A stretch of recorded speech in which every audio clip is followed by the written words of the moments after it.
Hi, this is Dr. Roy Kim. Today's topic is tranexamic acid. Now, you may have heard about it because it's a nerdy surgical solution, but in terms of what is going on with skincare, dermatology, and overall aesthetics, it's interesting that tranexamic acid actually has a dual purpose.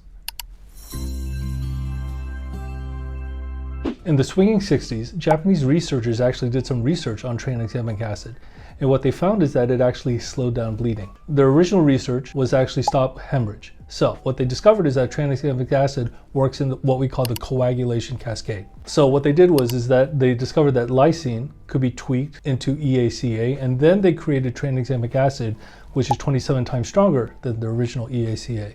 So what that means is that it sort of slows down plasmin, which slows down creating any issues with too much bleeding, too much hemorrhage, and actually increases clotting.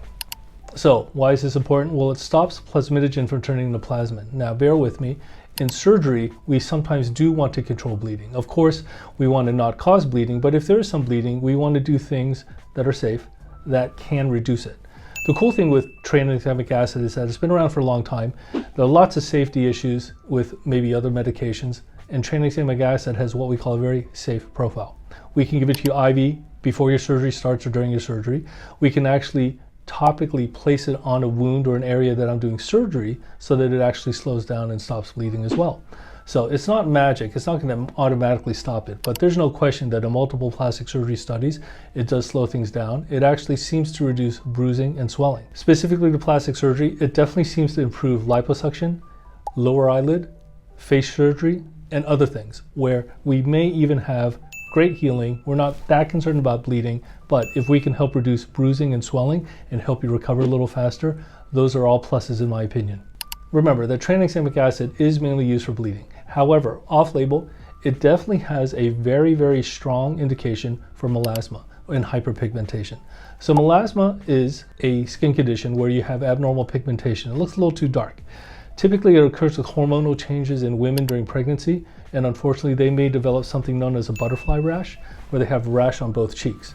Tranexamic acid seems to do is that if you apply it topically, like literally just as a liquid, it seems to help reduce it in a lot of patients. There are some hints that it may help a lot with rosacea, in case you have that. And the interesting thing is not just topical delivery, but if I do microneedling, create sort of tiny holes or tunnels in your skin, and then apply the tranexamic acid, you have a stronger, better, more rapid result. For a consumer, even though it's still a prescription product, there are a couple ways to get it. One is to have your doctor actually apply it. So in other words, give you some type of lotion and then you apply it at home. We can actually give you pills or oral medications, and we can actually in the office give you an injection. So in terms of combining it with other treatments, yes, it is pretty safe with most other types of skincare, as well as with other more aggressive, non-invasive modalities, such as RF microneedling and other things like that. Of course, talk to your doctor about it. And of course, the other medications that you may be taking, including vitamin C and other products, are safe to take with tranexamic acid, but generally they aren't. There are certain patients who probably should not get tranexamic acid. These include patients who have a history of potentially being allergic to it. If you have a history of blood clots, you probably shouldn't take it. If you have a history of thrombosis or blood clots in general, if you're a woman and on certain types of combination oral contraceptives, and more. So of course, these are just general options in terms of contraindications, things that you probably should not have if you're going to be taking tranexamic acid. Talk to your doctor about it. So what's the future of tranexamic acid? I think the future is pretty bright because we can apply this with combination therapy. We can use it for more non-surgical, less invasive sort of office-based procedures.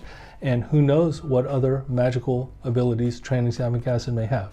Of course, studies still need to be done in larger groups of patients, but it's been surprisingly a very effective agent, both in the operating room as well as in the office. As always, there are a bunch of other videos here on my YouTube channel, so check out one of them right here. And if you have any questions, let me know. Finally, if you have any other topics you want me to discuss, please fire away at the comments below and I'll try to address them. Thanks so much for watching.